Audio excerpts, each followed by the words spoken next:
Thank you. You may be seated.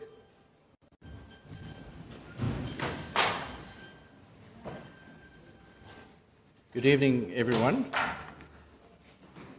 I must say I've done a fair number of these inaugurals in my time as dean, and this is a massive crowd. I think there's a capacity crowd. There must be about 150 people here in honor of Lambert tonight.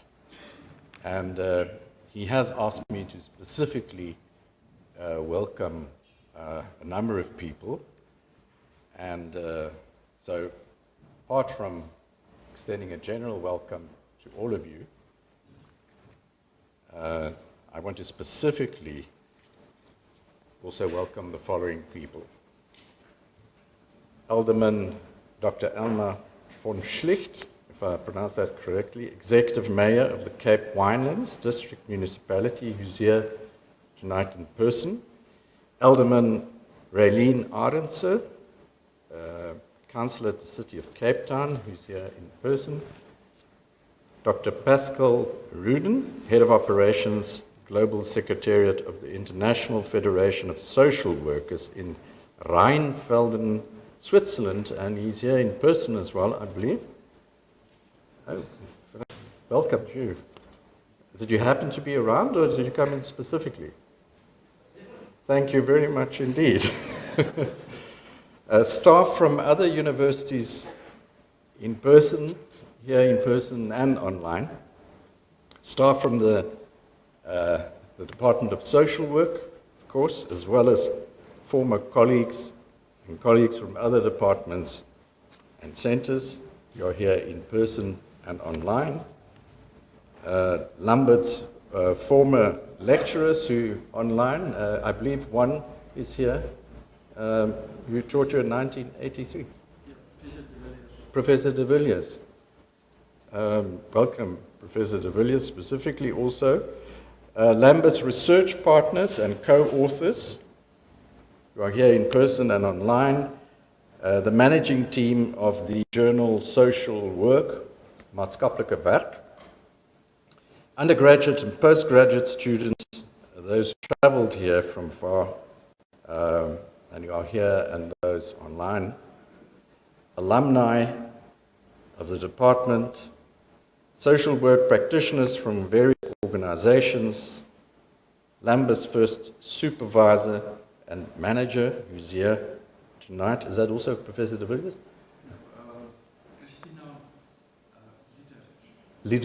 Christina Lieder. Welcome to her. En dan die Engelbrecht, familievriende van Alexander Baai nogal. Daar in die noorde, die Wes, wat hier is in persoon. En dan, heel op die einde, maar seker nie, it's not last but not, it's last but not least, Lambert. Lambert se familie, wat hier is in persoon en online, en dan sy kinders, en hulle eggenote, spouses, that's the Afrikaans word for eggenote, né? And his wife, Rihanna. So a special welcome to all of those people. So I'd like to say a few words about Lambert, apart from the little blurb you had in the program. And I've known Lambert for a good few years and had the pleasure of working with him in the faculty when he was chair of the department, and an excellent chair he was, and a good negotiator. So it gives me very great pleasure tonight to introduce a prominent, and not just nationally, but also globally, academic in the field of social work, Professor Lambert Engelbrecht. And he has a career spanning over 21 years, I think, at Stellenbosch University alone. But before that, he was also elsewhere at Huguenot College in Wellington. So that's about, counting that, about 32 years in academics. Before that, he was also in practice outside of university. So I don't think I'd be exaggerating to say that he established himself as a leader in his field, and that his research has made a great contribution and provided social workers with invaluable insights, not only locally but abroad, that have shaped academic research and also practical applications in the field. I won't go through all the qualifications. You can see that in the program, but the big ones he got from the University of Stellenbosch, master's degree and a PhD, 1 year after I got mine, in 2002. So we're very close, Lambert. I didn't know that. He successfully supervised 13 doctorates, and he's still supervising 7. He'll probably carry a few with him in retirement, probably. And he's delivered 38 masters in social work, and mentored many students and early career academics. His international research and teaching collaborations range far. I follow his travels on Facebook. Belgium, Canada, Finland, Italy, the United Kingdom, Turkey, Sweden, and Singapore. He's all over the globe. During his career, he's given of his time through community service to NGOs in the area of social work supervision and management capacity building programs. He's held and holds membership in many, and has made professional contributions in a number of professional associations, including South Africa's National Research Foundation, the Council for Higher Education, and the South African Council for Social Service Professions. He's the editor-in-chief of the journal Social Work, Maatskaplike Werk, which has been built out, a very prominent journal, and is the #1 open access social work journal globally. He's also on the editorial board and serves as guest editor for a number of international journals, including the European Journal of Social Work. He's an internationally acclaimed researcher. He's got the rating from the National Research Foundation to back that up, with 1,594 citations of his work. Goodness, Lambert. That's quite something. And he's co-editor of the Routledge International Handbook of Social Work Supervision. Presented 72 papers at national and international conferences, including 24 keynote addresses. He's received this university's Chancellor's Award for Research, the Stultz Prize from the South African Academy for Sciences and Arts, 2 Rector's Awards for General Performance, and a Rector's Award for Excellence in Teaching. I'm going to brag with you tonight.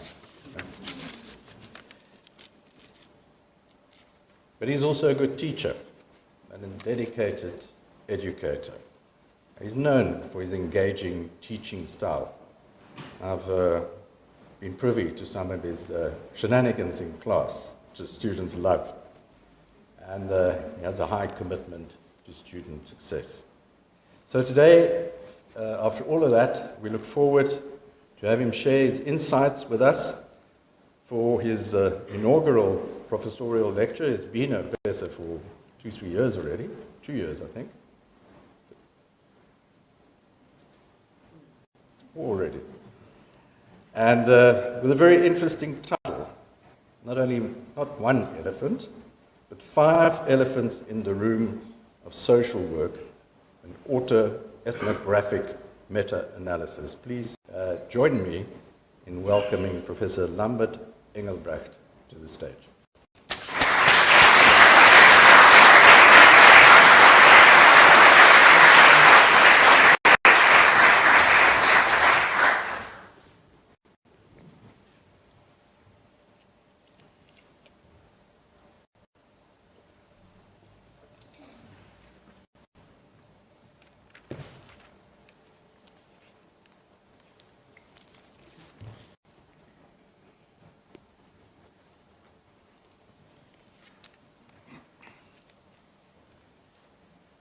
Good evening, everybody that I can observe here in this room. It is something different to not know the people that you're talking to and to know the people, and this is quite scary. So yeah, I'm feeling very small where I'm standing here, but a warm welcome and thank you for your support. Thank you, Dean, for your kind introduction, and after hearing that, even I am curious to hear what I have to say.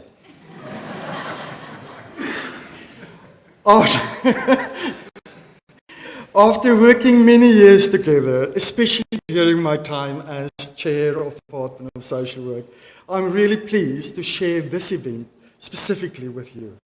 Many of my research endeavors would not have happened if it was not for your generous support. Thank you so much.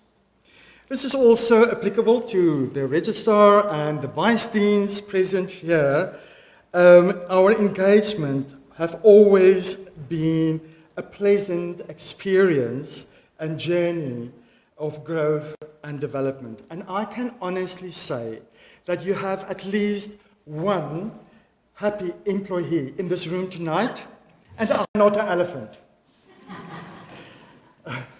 Also, I can think of no one more fitting than Professor Nico Koopman, representing the Rectorate along with Professors Anita Klute and Stu Tesno accompanying me as we walk into this room.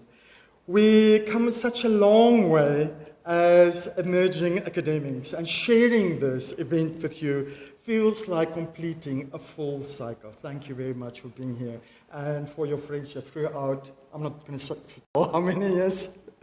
And then finally, my dearest colleague, Professor, I'm not going to look at her, Marianne Straydom, my colleague for many years. Together we have perfected, and students and colleagues will know, we have perfected the fine art of talking and listening simultaneously. Your presence in this procession truly makes this event complete.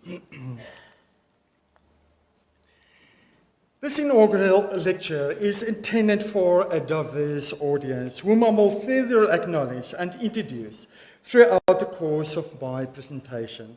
I employ the metaphor of the elephant in the room to illustrate the rationale underpinning my research over the 25 years, which has been driven by issues and challenges that are ever-present and widely recognized in society, yet often ignored.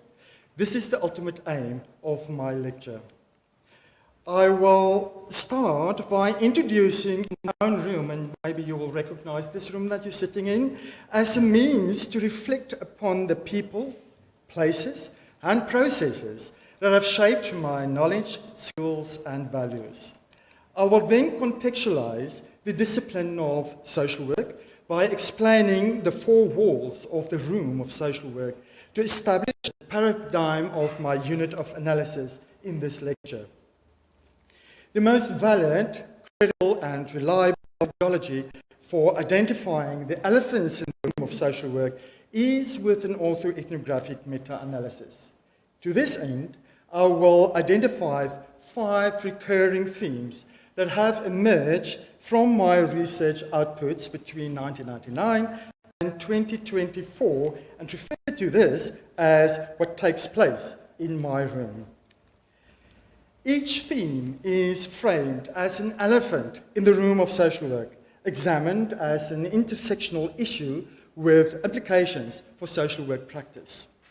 I will conclude by offering recommendations for addressing these identified elephants and outlining a trajectory for my future research endeavors.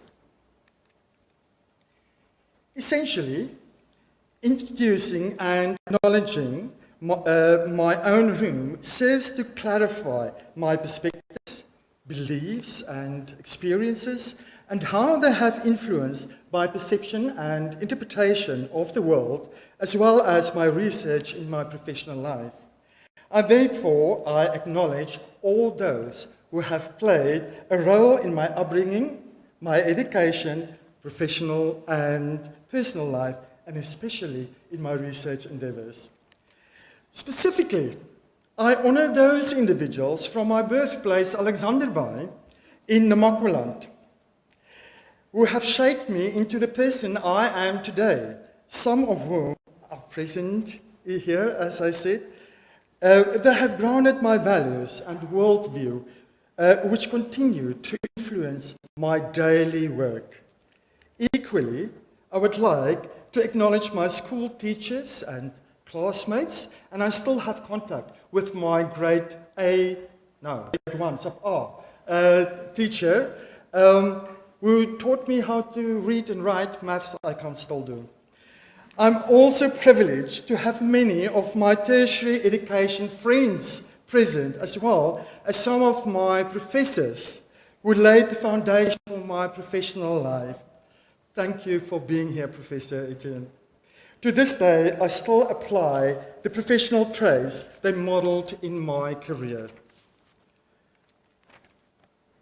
I'm especially fortunate to have my first manager and ultimate supervisor here somewhere in the audience, who taught me how to plan, organize, lead, and control, as well as the value of focusing on strengths rather than on deficits.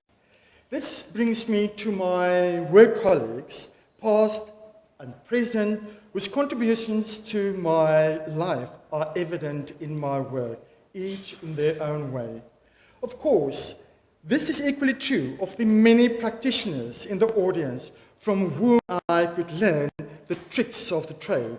This includes my indigenous language editor of more than 2 decades, who taught me how to speak English, and who can even teach AI a lesson or 2.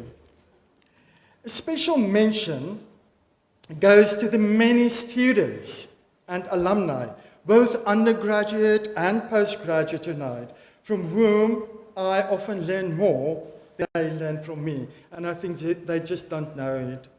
Nothing is more inspiring than witnessing them shine like diamonds whenever in their studies or in practice. And no, I'm not going to play that song tonight. I'm a little bit shy in front of my kids and my wife. I also wish to express my deep appreciation to my research associates. I think most of them are online, from around the world. I would not standing here today without them. I merely present their efforts. In addition, I extend heartfelt thanks to my friends and family whose support has been essential to maintaining my well-being. Hello, Buddha. And finally, I must express my deepest gratitude to my children for your love and keep me grounded even if I'm 16 or 60 in one day. And then this includes my wife, Rihanna, for all your love and for providing me with the stability to focus, and I think my kids will say with the food, to flourish throughout my career. My room is indeed the result of the culmination, accumulation, and collaboration of many people, processes, and places. I am profoundly grateful to all those who have crossed my path and granted me the opportunities that have shaped my ability to give voice to the voiceless in the work that takes place in my room. So what right now?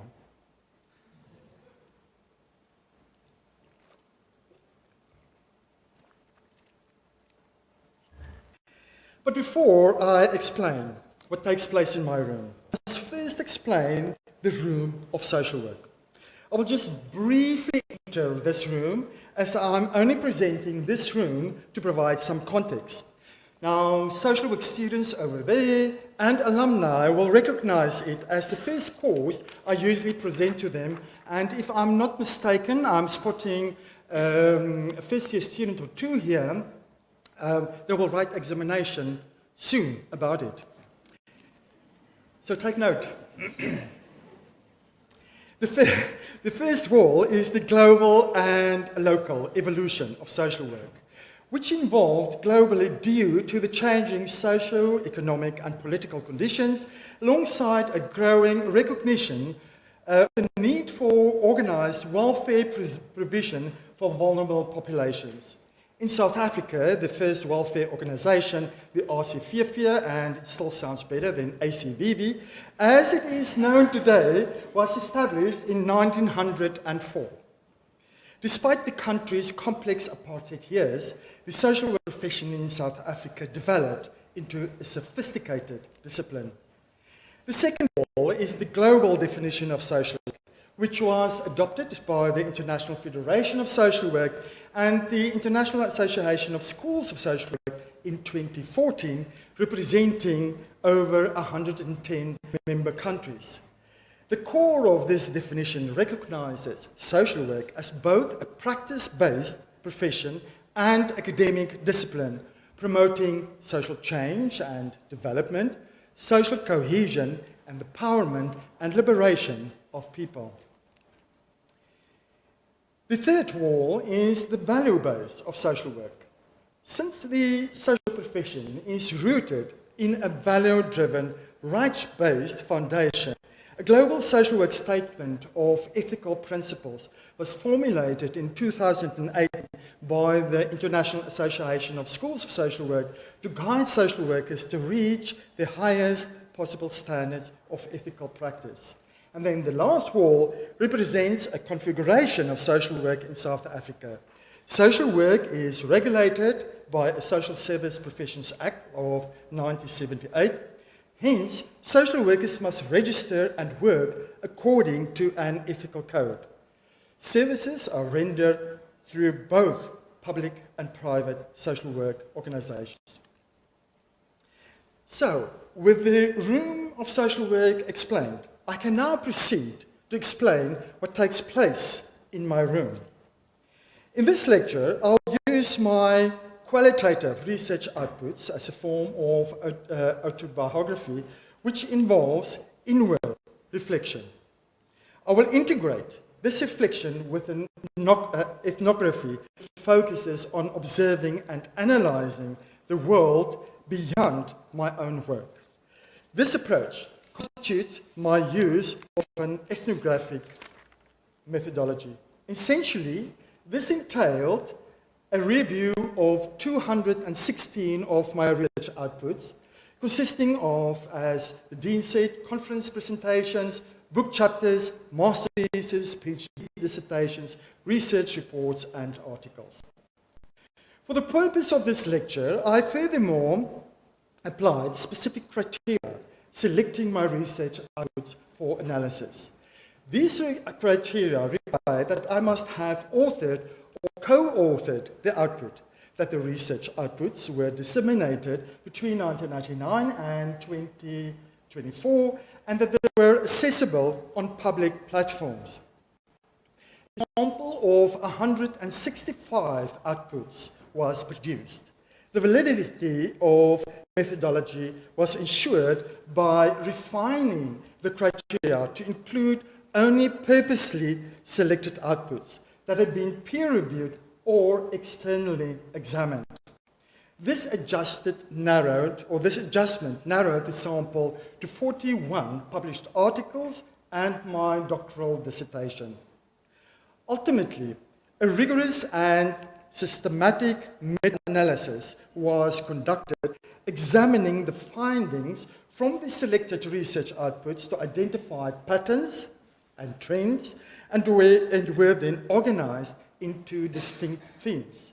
The 5 main themes then, or as I call it, the elephants in the room, from the sample of 42 research outputs that I identified are the social welfare policy and social development, with associated sub-themes emanating from 10 articles and supported with 11 conclusions.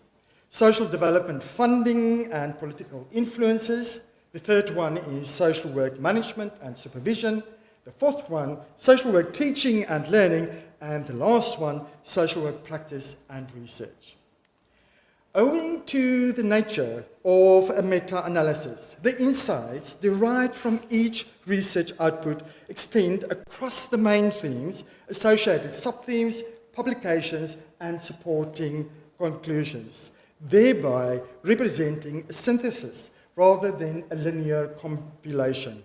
Now, this is an example of my raw material I used to conduct my analysis, and this was quite a daunting task. I only discovered when I was busy with it. I was happy with the dean then. In the interest of time, I will focus only on the main themes or elephants, as well as selected sub-themes and conclusions, since including all may be too detailed for this lecture. Right, then we start with elephant 1, social welfare policy and social development. The first UN World Social Development Summit, held in 1969, marked a formal international recognition of the importance of social development as distinct from purely economic development.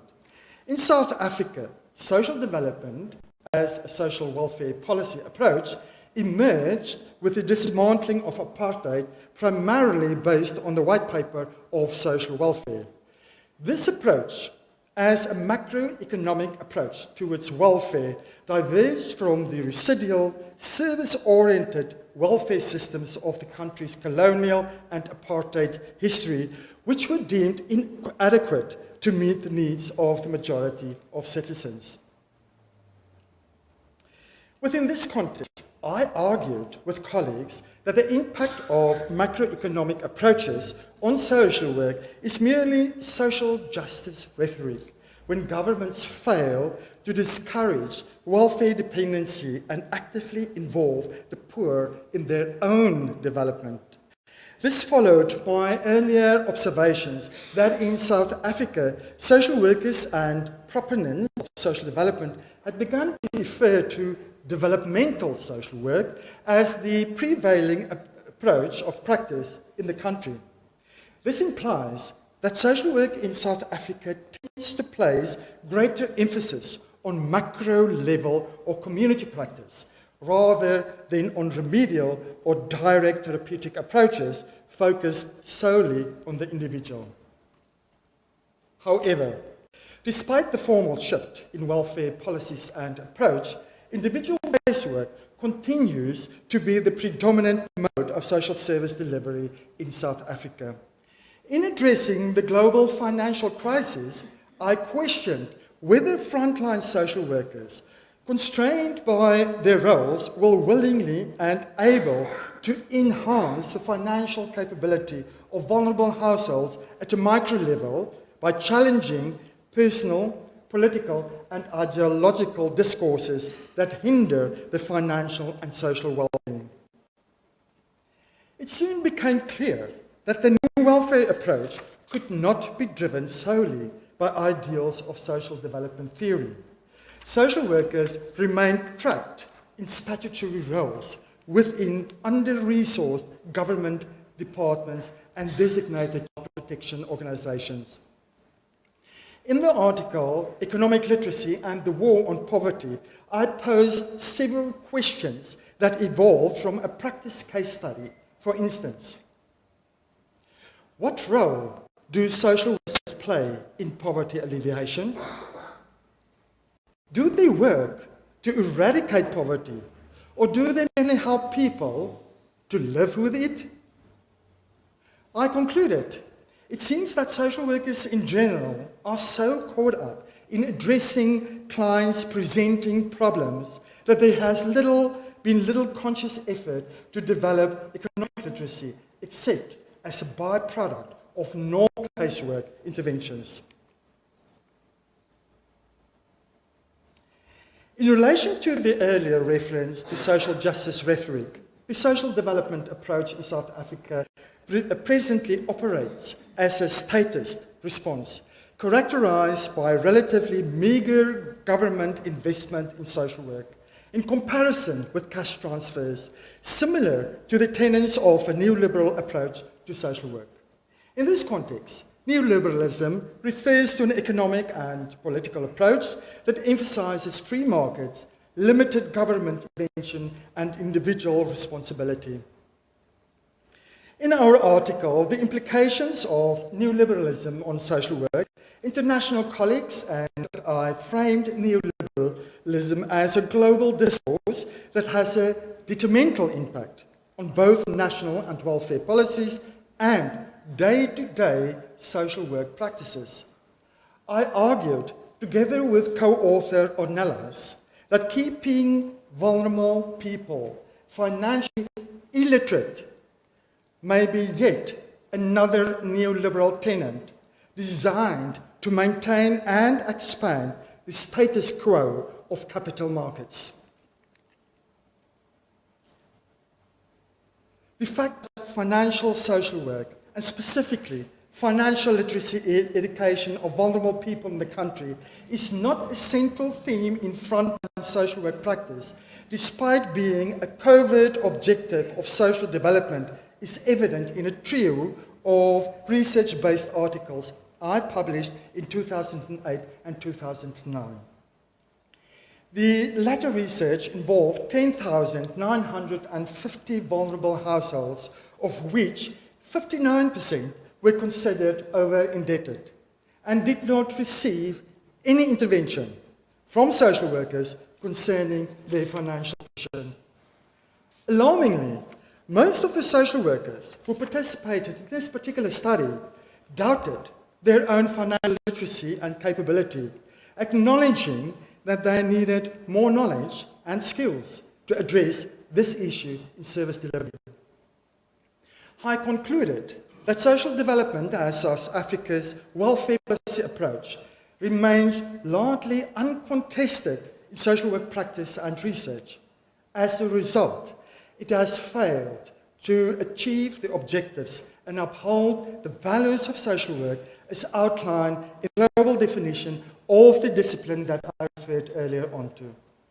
It seems that social development as a welfare approach has promised more than it has been able to deliver.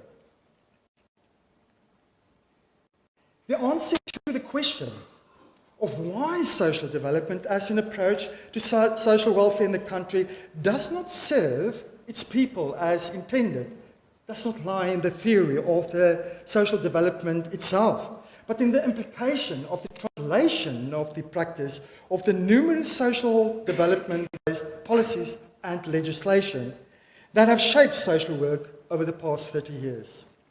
In my doctoral dissertation, way back, I concluded that the jargon of social development, such as empowerment, capacity building, and well-being, is often used as a generic pill for illness, notwithstanding the prescription, implying that policymakers, stakeholders, and the powers that be in social welfare are using this rhetoric for political, financial, ideological, or even personal gain.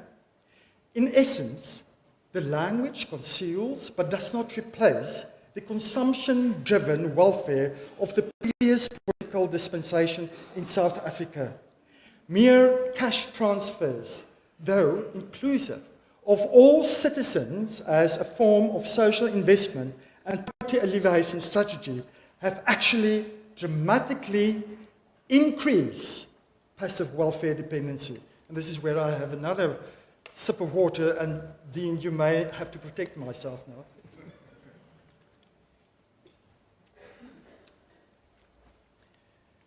Although the constitutional right to social assistance has increased from 7.2% of the population in 1995 to 47% in 2022, and the immense positive impact it may have on the lives of many is acknowledged, and I want to emphasize this acknowledgement. The implication is that the cash transfers have now become the main method for redistributing welfare resources while underfunded social services continue to deteriorate. The National Treasury of South Africa estimates that the national expenditure on social grounds accounted for 96.4% of the social development budget in 2023. Now, this figure is often a subject of public political spin.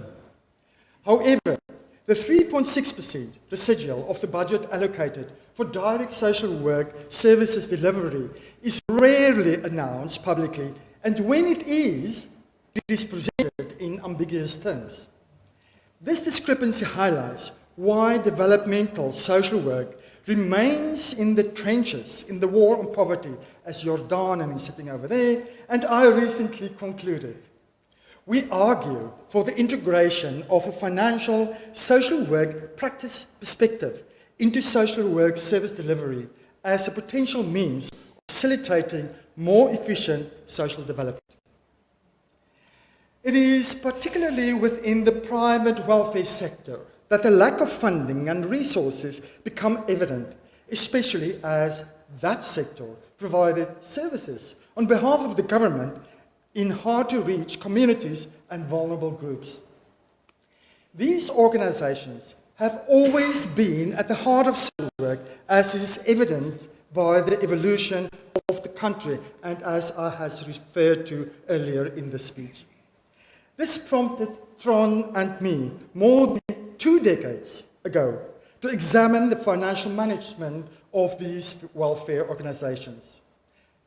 Those days, we projected that the financial unsustainability of the private welfare sector might potentially divert local social work in the future from its intentions and social development ideals, ultimately to the detriment of service users and partly due to political influences. This has been precisely what South Africa has witnessed over the past couple of years, owing to extreme budget cuts and delays or non-payments of subsidies for NPOs by provincial departments of social development. This has resulted in the closure of many organizations, unemployment of social workers and associated staff, and the abrupt termination of services of the most vulnerable people in society. To date, not even court orders, mediations, and many promises for the reinstatement of subsidy payments have been able to resolve this disaster for many organizations. Apart from the turmoil affecting developmental social work, there is this obscurity surrounding the substantial discrepancy between the remuneration of social workers in the government and in the private sector, who are doing the same work. Strydom and I offered some critical reflections on this issue within a South African context, concluding that this private-public social work divide can chiefly be ascribed to the normalization of neoliberal tenets wittingly or unwittingly enforced by political ideologies. This was further expanded upon by Ornelas and myself, where we concluded that social workers must critically reflect on how they may, unknowingly, contribute to the promotion of neoliberal discourse and economic-centric values, and recognize the inherent contradictions these pose to the mandate of the social work profession. Applying our theoretical notions in a specific context, Ornelas and I furthermore found the interplay of political agendas specifically evident in our case study analysis of the life as a dynamic crisis. Now, the life as a dynamic crisis was a shocking tragedy in which an estimated 141 mental health patients died after being transferred to some unlicensed NGOs as a result of the termination of government-subsidized contract. We found neoliberal tenets such as economic privatization and political interference as underlying to the crisis. We inferred that as a country, we may have slapped the individual or the department we believe to be responsible on the risk, but all the while leaving the neoliberal body intact. While the system remains, we will continue absurdly punishing the systems and congratulating ourselves for it. The third elephant, social work management and supervision. The neoliberal infiltration of frontline, middle, and top management levels in social work is an underexplored topic and remains largely absent from academic discourse within the field. Consequently, I pose the esoteric question. Let me just check where's the question. Can non-social workers manage and supervise social workers?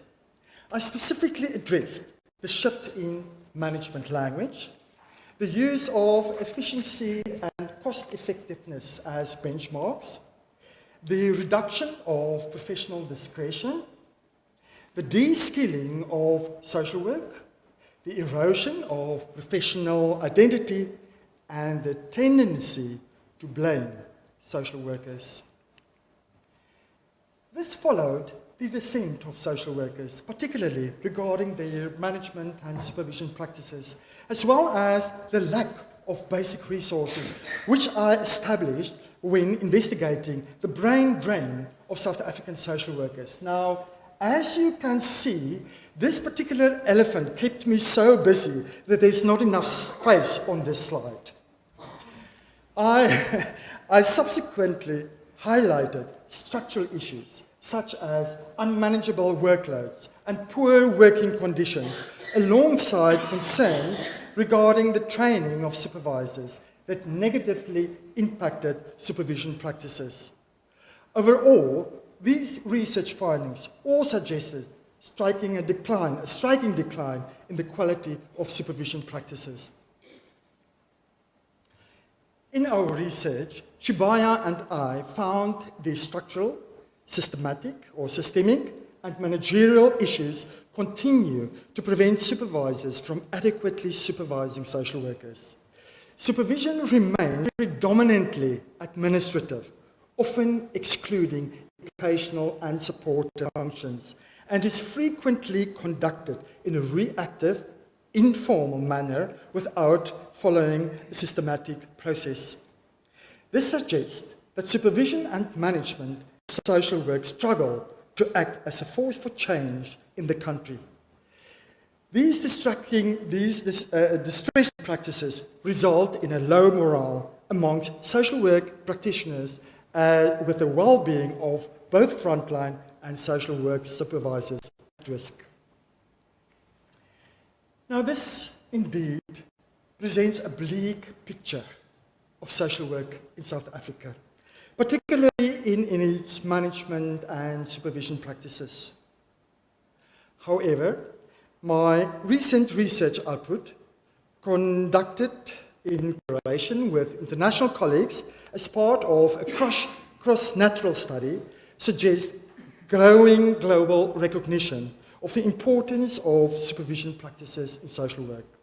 Similarly, I have observed goodwill and a willingness from both private and practice social work service providers to improve the quality of supervision and management practices despite the numerous constraints.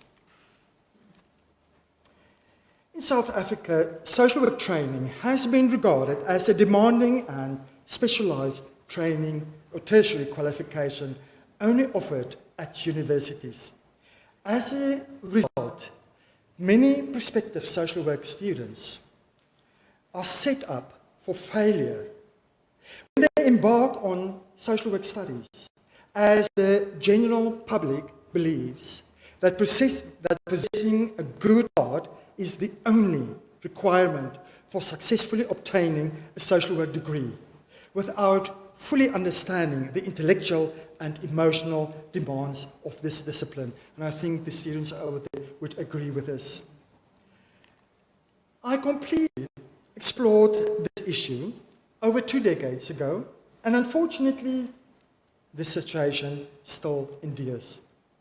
The demand for what is regarded as social work has been increasing over time, placing practical expectations on social work teaching and learning.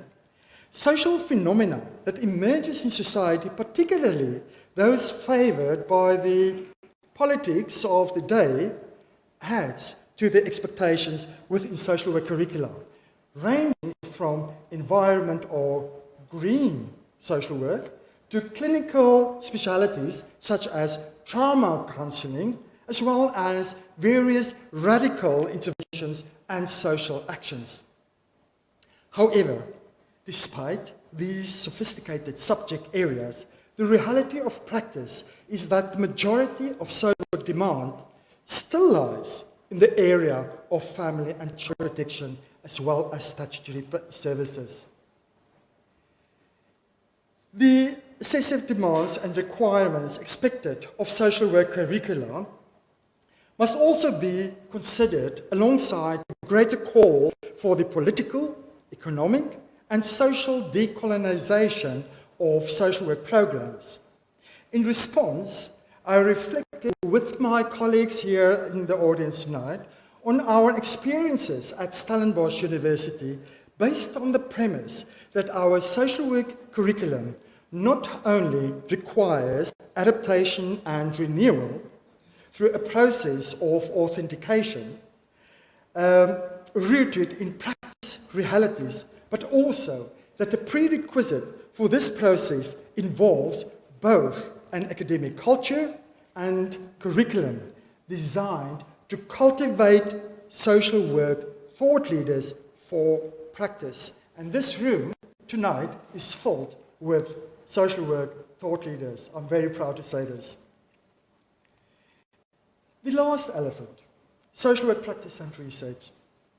As a critical voice in social work practice and research, and particularly in the area of child and family welfare services, colleagues and I examined child and welfare services in South Africa.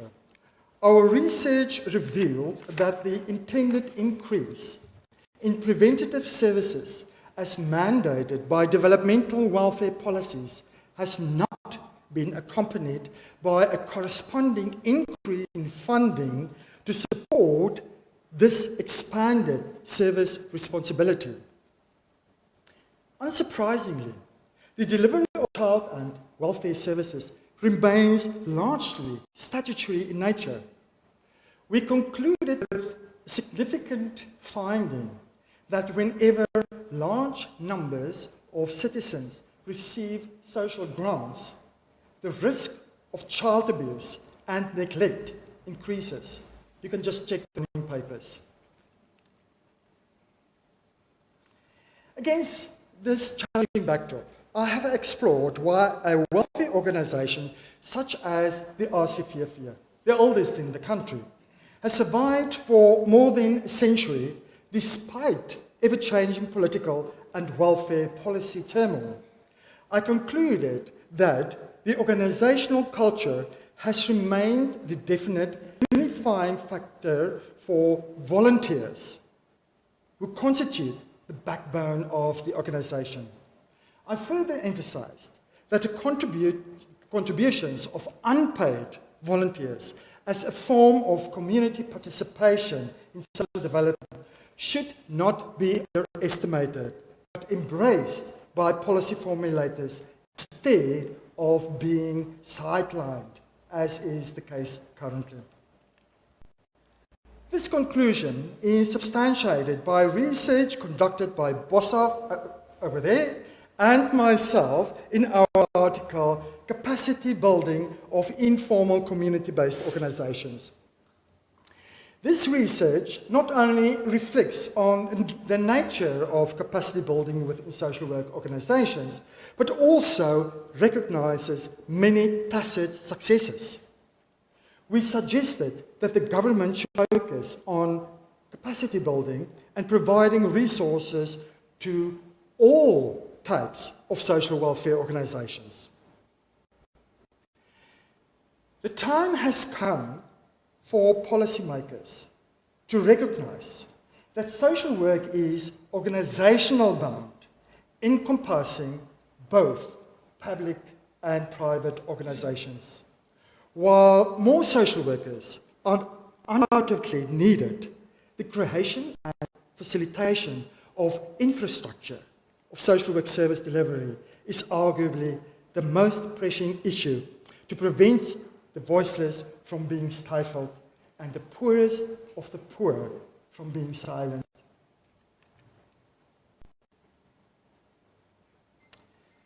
Social work is both an academic and practice-based profession.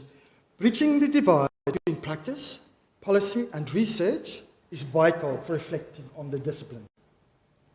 A reflection on this was my goal in leading a group of international researchers in such an endeavor. However, the response was not without controversy, as budgets allocated to higher education were diminished, resulting in management practices that treat academia as a business. This has influenced increased pressure on academics to produce target-driven publications as quickly as possible. Although international collaborations are vigorously promoted, owing to the potential for enhancing marketing and research ratings, this sterile research model all shapes research methodologies and topics to align with institutional financial considerations and funding priorities.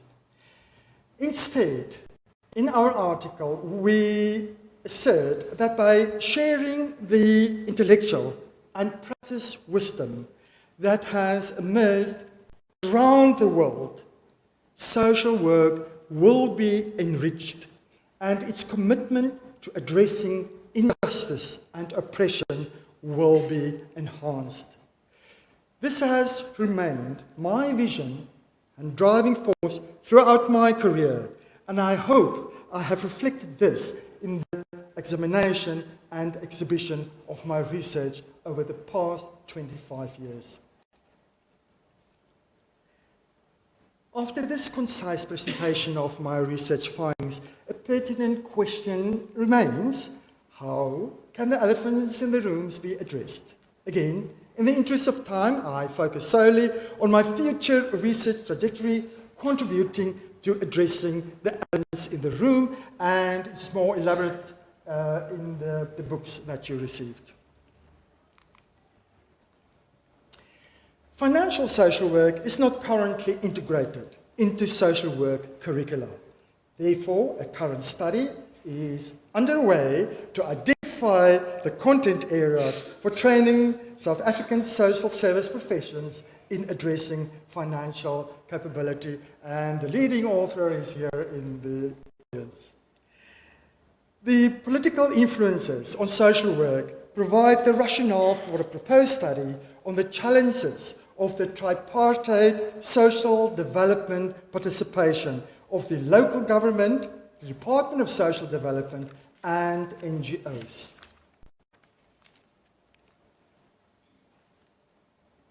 Studies are currently underway to investigate why some child protection social workers leave while others remain in the profession. The management of harmful interpersonal power dynamics in social work supervision, the application of performance management in strengths-based social work supervision, the content and format of social work supervision training, and coaching supervisors with compassion. And with all those on the slide, you can see where my preference lies. Proposed empirical research is currently being designed to focus on essential leadership competencies of social work students, frontline social workers, and their supervisors, particularly to promote social development. And then the last one, research is underway to examine the challenges faced by welfare organizations in delivering gender-based violence victim empowerment services. It's a mouthful, as a specific case study. A study exploring the perspectives of social workers with a designated child protection organization regarding their role in environmental social work has also commenced. The remaining question of how social work organizations survive in the face of ever-changing political and welfare turmoil will be addressed through international research on the persisting challenges of a social development approach, a decolonial perspective, and professional social work relation as intersectionally diverse constructs.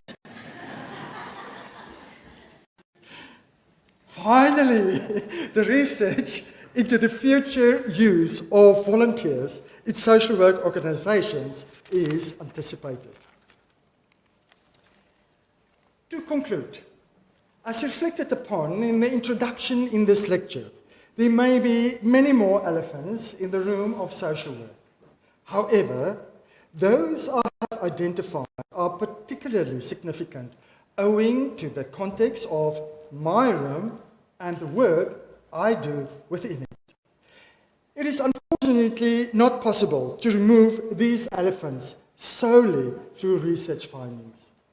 Nevertheless, this places my contributions in line with a notion that I have frequently cited in my work, namely that of the seminal author Kadishan, who drew a parallel between doing social work and making music.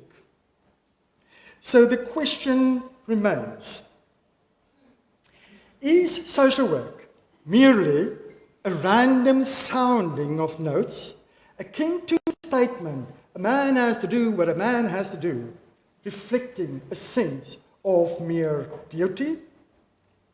Or is social work tuneful music, conducive to social workers' best efforts to address the elephants in the room? Equally, I hope to have inspired a legacy of scholarly, professional social workers capable of delivering quality social work that reflects pride in the profession in the face of despair and managerial constraints, thereby making music. Hence, let us hustle the elephants out of the room and make music. Thank you.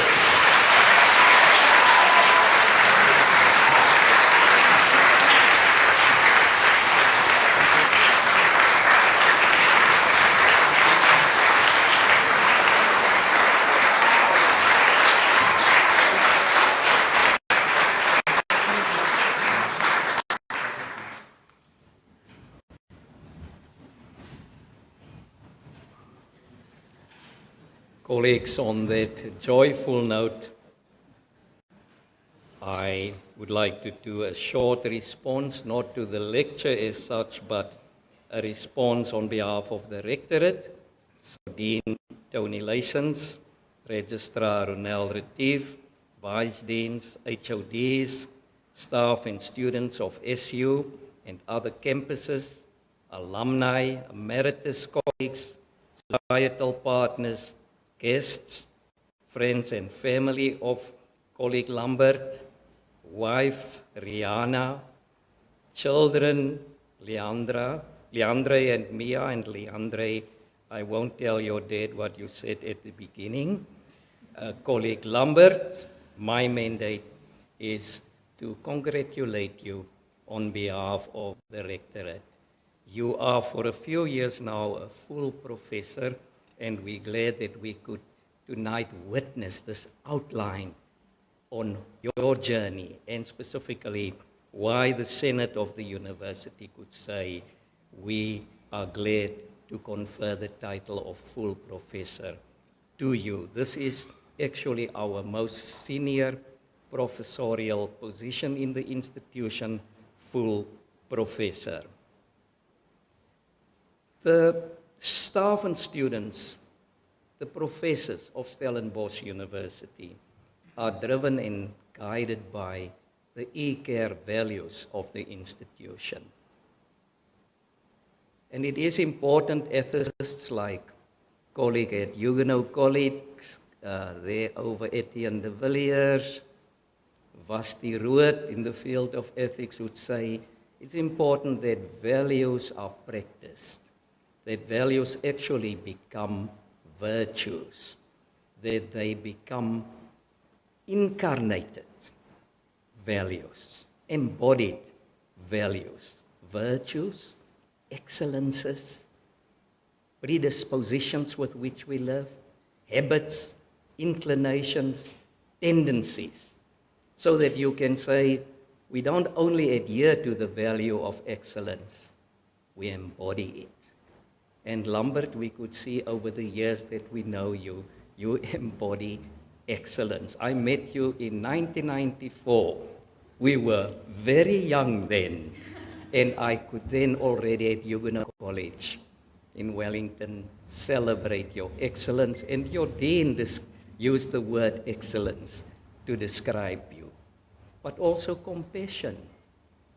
You are compassionate. You are in a profession and vocation of compassion par excellence.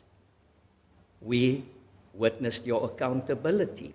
I remember when you gave account of your work many years ago at the Council of Huguenot College. There was one of the big proponents of social work in the country, Dr. Pick, Sam Pick, said, this man will go very far. And we must make sure that he knows about tonight. And then, besides accountability, we say, we strive as institution to embody respect. Literally, again, spec, look, again, put your spectacles on, again, think again. Show that I really take your dignity seriously. And we could witness that in your life, colleague. And lastly, equity. To say we want societies where there's a quietus, where there's equilibrium, where some don't have too much and others too little. And watching you work with students especially, communities, in your earlier years and also now, here at Stellenbosch over 21 years, we could see you help the institution to really embody more of equity, of level-headedness, in that sense also equity, level-heartedness, level-handedness. Let me conclude before you say the 5 minutes is over. Tonight we could see you use the elephant metaphor, and I jokingly said, of course, it's done in the context of ecological justice, justice to animals also and to elephants. In that metaphor helps us to get a better understanding of your research. You make it more accessible for us. You give us handles to understand your work. It fosters, as you say yourself, deeper understanding, deeper reflection, and it helps to express the inexpressible and prompts us to action. Your outline of your work tonight was done in excellent disciplinary manner.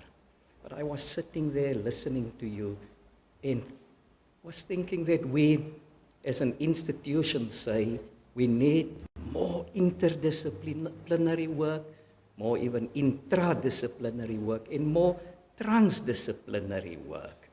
But we cannot do those things if we don't do sound disciplinary work. Lambert, and then I could not but right at the end think that you help through your research, your teaching, your societal impact, your innovation, I want to add. And this lecture tonight here also help us with the important task to revalue specific disciplines, specific professions, specific vocations. May I use the word even callings, like social work. You helped us tonight on that important journey. Colleague, we honor you. We look forward to keep on journeying with you, and I see so many people from different societal spheres here, Elna von Slicht, from a colleague. With all of them, we can keep on naming and analyzing and addressing the elephants in social work, but in every other discipline. Congratulations, colleague. Let me give you a certificate.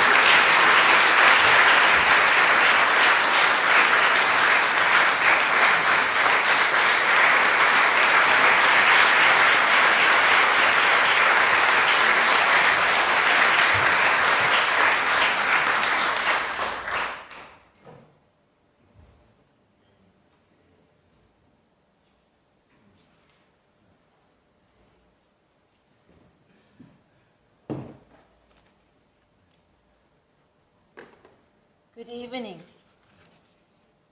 I would like to express our appreciation to our rectorate members, Professor Nico Koopman, our DVC Social Impact Transformation and Personnel, and Dr. Ronel Retief, our registrar, for attending this evening. And Professor Anthony Lysons, our Dean of Arts and Social Sciences, thank you for your generous support, which made this evening possible. And then also thank you to our Vice Deans, Professor Vasti Rood, Professor Lindy Heineken, for celebrating this event with us. I would also like to specifically extend our appreciation to Lambert's family and friends, colleagues, academic partners and collaborators, and students, in person and also online, for your support and contributions to his journey. Lambert is one of those exceptional academics who always seeks to include and shine a light on the accomplishments of his students and collaborators. And for his students, I know that you think that he walks on water. And for that reason, I would like to ask his students in the room, online, and all of us to give him another round of applause.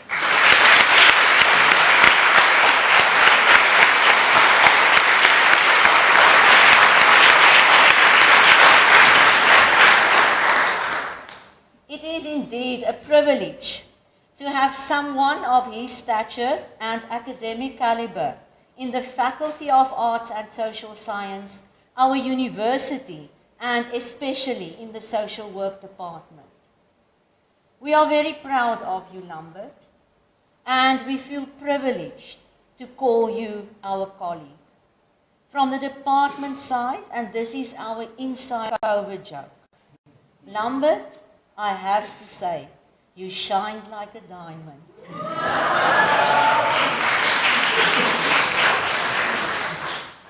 And I now want to sincerely thank all of you for attending this evening of celebration with Lambert, with our faculty and also our university. This event could, however, not have been planned and executed without the invaluable contribution of Liesel van Kerwel from the Dean's Office, Shanine Arnolds from the Dean's Office, Faculty of Law, Amira Brown and Shuma Dayalaka from the marketing team, and also Justin Albert from the communications team. We invite you all here present to join us for light refreshments in the foyer. And now, please rise for the academic procession.